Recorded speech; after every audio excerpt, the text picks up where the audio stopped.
السلام عليكم، اهلا بكم حبايبي. ان شاء الله النهارده هنعمل مع بعض طبق مهم جدا في كل الايام، يعني مش شرط في رمضان، بس انا بحس انه مهم في رمضان اكتر من الايام العاديه، لان ممكن في الايام العاديه ما نعملوش كل يوم، لكن في رمضان لازم يوميا نعمل مع بعض شوربه الخضار بالشعريه. حلوه جدا ولذيذه ومغذيه وبسيطه زي ما شفتوا معايا كده. انا حطيت معايا حوالي 3 معالق زيت، انت حابه تستخدمي زبده على زيت تمام، حابه تستخدمي سمنه اللي يريحك استخدميه، بس انا ببص للاخف شويه بالذات لو الشوربه عندي دسمه. شفتوا الزيت. هنزل عندي بالشعريه، مش هستنى لما الزيت يكون سخن قوي عشان خاطر ما تتلهفش او تاخد لون صعب، وفي نفس الوقت انا هحمرها على درجه حراره متوسطه او تحت متوسطه بشويه كده عشان خاطر الشعريه بتاعتي يكون لونها حلو وكلها نفس اللون، يعني ما يبقاش فيه واحدايه غامقه وواحدايه فاتحه، بيبقى منظرها مش حلو. زي ما انتم شايفين كده اهو، انا قلبتها في الزيت وغلفتها والزيت لسه برضو ما سخنش، عشان لما تسخن تبدا كلها مع بعضها تتحمر.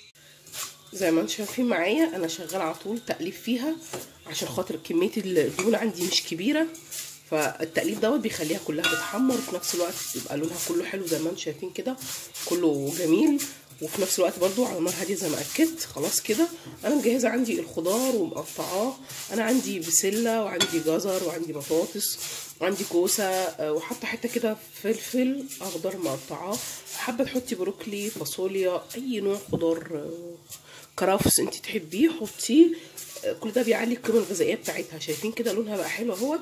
انا مش عايزه اغمقها عن كده علشان خاطر هي بتفتحها شويه لما بحط الشوربه، لو غمقتها عن كده هيبقى برضو لونها بعد ما تفتح مش حلو قوي. وعادي جدا لو حطيتي بسله متفرزه تمام، هو كله مش متفرز ما عدا البسله.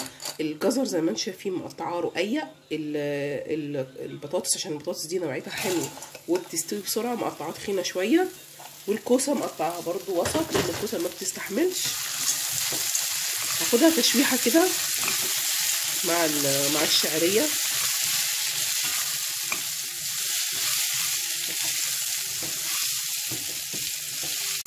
بعد ما اتشوحت كده وحسيت من الصوت بتاعها ان الميه او الطراوه اللي كانت في الخضار بتاعتي بدات تروح، انزل عندي بقى بالشوربه.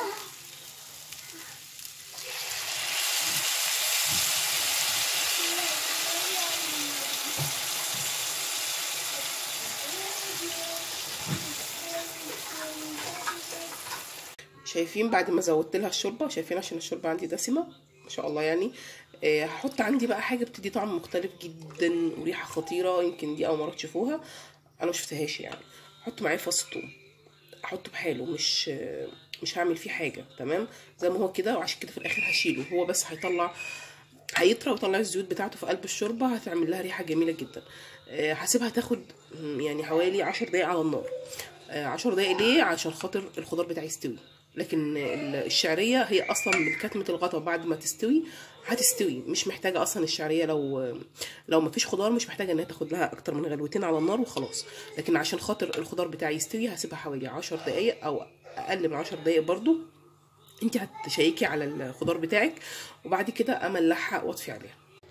زي ما انتم شايفين معايا الشوربه بتاعتي بعد ما استوت والخضار بعد ما استوى، انا حابه بس اوريكم لون الشعريه، لونها جميل جدا وفتح وخلاص كل حاجه استوت جميله جدا للغرف. اتمنى ان شاء الله ان انتم تجربوها، ان شاء الله لما تجربوها هتعجبكم، هتحسوا انها مميزه قوي، وطعم الخضار وفص الثوم ده يفرق كتير قوي في الريحه، بس اهم حاجه تسيبوه حد ياكله عشان محدش يزعل مني يعني.